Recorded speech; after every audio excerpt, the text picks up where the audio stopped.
trial. Anything preliminarily, counsels? Monday morning inside the Clark County Courthouse started with opening arguments in the murder trial of an off-duty Vancouver police officer mistakenly shot and killed by a Clark County deputy. A robbery suspect, 22-year-old Julio Segura, is charged with the murder for the actions that led up to the deadly shooting. It started out with the defendant's actions. It all happened 2 years ago, just after 8 p.m. on January 29th. Segura, armed with a fake gun, is accused of robbing an East Vancouver gas station and then leading deputies on a high-speed chase in a stolen car. Officers and deputies from multiple jurisdictions are all coming to the area. After ditching the car, police drone video shows Segura running through the woods. He ended up outside Donald Sahota's home. Sahota was the off-duty police officer. They're actually having a romantic dinner together. They're certainly not expecting anybody to be coming to their house. Sahota grabbed his gun when he heard someone at the door before deputies arrived, and it's hard to make out in this drone footage, but this is when Segura fights Sahota, stabbing him multiple times. Sahota was trying to arrest Segura.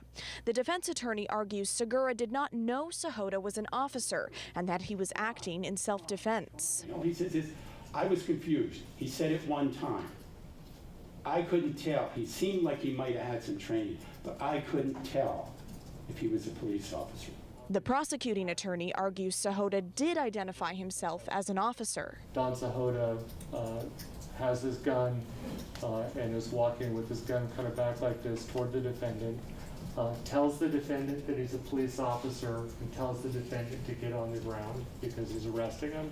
The defendant admits in his confession that Don Sahota identified himself as a police officer. The defense argues Sahota violated Vancouver Police Department policies by getting involved while off duty. Off-duty police officers, not in their jurisdiction, or not at all, but not in their jurisdiction, are not supposed to get involved in anything unless it involves a threat to life.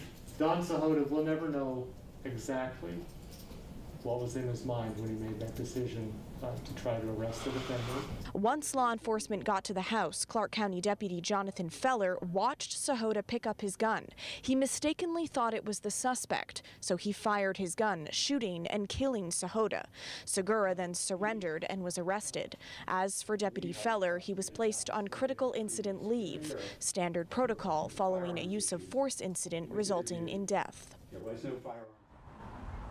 All right, so you saw some of it, but there is a lot of video evidence in this case, so the jury will really be able to see for themselves what happened. And the trial is expected to last 3 weeks. Tim? Blair, thanks so much. We'll be following that one for sure.